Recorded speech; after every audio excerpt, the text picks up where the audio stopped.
సిగరెట్లు తాగుతా ఉంటారు, ఆ చర్చి కానీ గుట్కాలు వస్తూ ఉంటారు, ఆ చర్చి కానీ మందు తాగుతూ ఉంటారు. ఏం లాభం నీ మొక్కుబడి?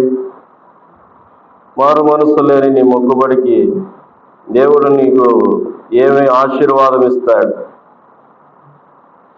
అందుకే యెషయా భక్తుడు మాట్లాడుతున్నాడు. దేవుని నోట నుండి వచ్చిన మాట, యెషయా భక్తునికి సెలవిచ్చిన మాట.